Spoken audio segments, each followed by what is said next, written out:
Hello everyone. Shri IAS academy में आपका स्वागत है। जैसा कि आप जानते हैं कि श्री आईएएस एकेडमी ने आंसर राइटिंग सीरीज की शुरुआत की थी, जिसमें ऑलरेडी हमारे 136 पार्ट आ चुके हैं।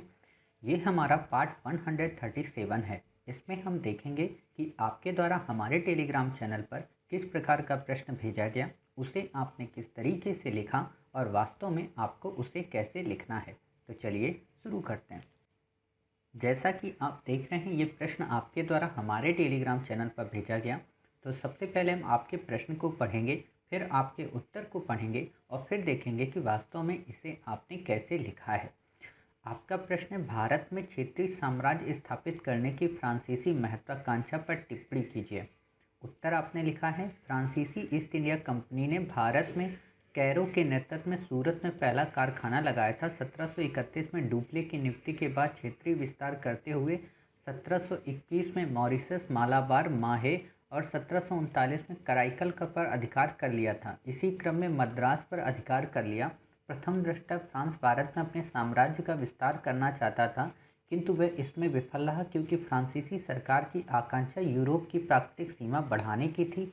इसी से पता चलता है कि भारत में क्षेत्रीय विस्तार की महत्वाकांक्षा डुप्ले के संरक्षण में हो रही थी, जबकि प्रशासन इससे अनभिज्ञ था। इसलिए डुप्ले को बाद में वापस से बुला लिया गया, क्योंकि बंगाल जैसी जनधन से संपन्न राज्य की आवश्यकता थी, जो कि मद्रास या कर्नाटक में संभव नहीं था। इसी प्रकार फ्रांसीसियों को नौसैनिक क्रम रूप से श्रेष्ठ होने की आवश्यकता थी, जिसको वे ऑस्ट्रिया के साथ सप्तवर्षीय युद्ध में खो चुके। ऐसे समय में डुप्ले को फ्रांसीसी सरकार की आवश्यकता थी, जिसके बारे में डुप्ले को कभी भी अपने उच्च अधिकारियों द्वारा बताया ही नहीं।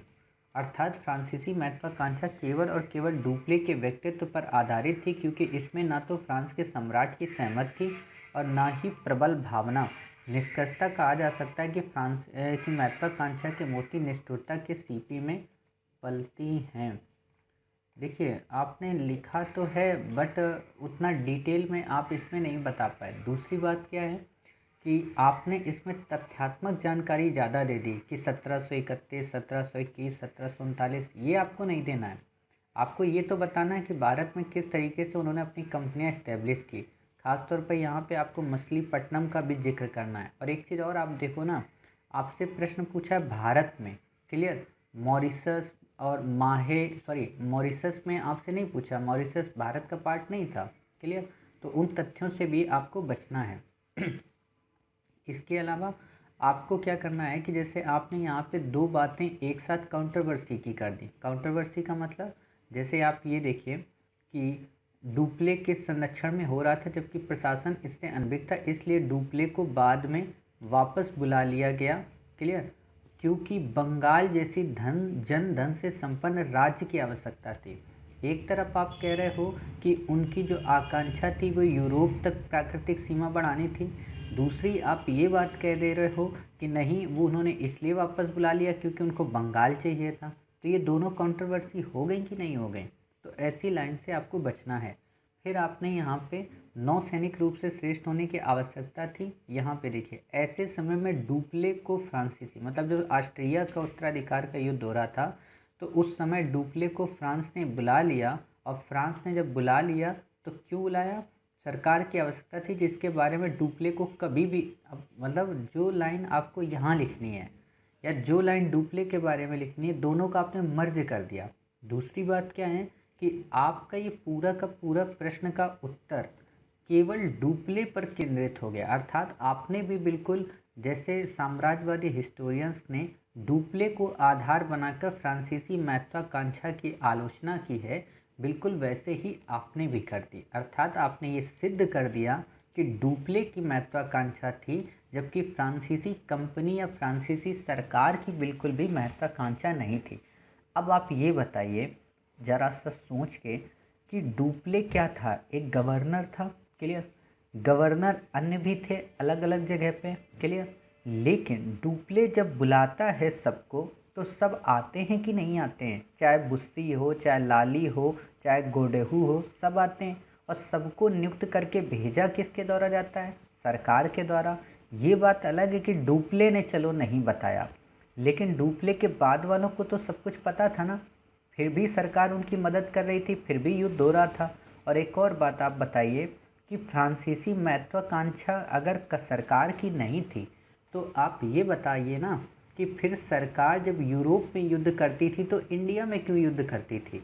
कहीं ना कहीं तो महत्वाकांक्षा थी ना कि इसका अंग्रेज़ों का न केवल यूरोप से समाप्त किया जाए बल्कि इंडिया, मॉरिशस और अलग अलग जो छोटे छोटे आइलैंड्स हैं वहाँ से भी इनका शासन समाप्त किया जाए। यानी कि आप ये कह सकते हो कि जब यूरोप में युद्ध होते थे तो फ्रांसीसी सरकार की भी महत्वाकांक्षा कंपनी के साथ हो जाती थी, और जब यूरोप में शांति होती थी और भारत में युद्ध की स्थिति होती थी तो भले ही कंपनी उसके प्रति अपना प्रतिकूल रवैया अपनाती थी, लेकिन जब विजित हो जाते थे किसी क्षेत्र को लेके तो उसके प्रति उनका रवैया सकारात्मक हो जाता था। क्लियर। आप इस तरीके से अगर लिखना चाहते हो तो आप ऐसे लिखिए, मतलब आप केवल एक जगह सेंट्रिक होकर मत लिख दीजिए कि डुप्ले का ही सारा दारोमदार था। समझ गया।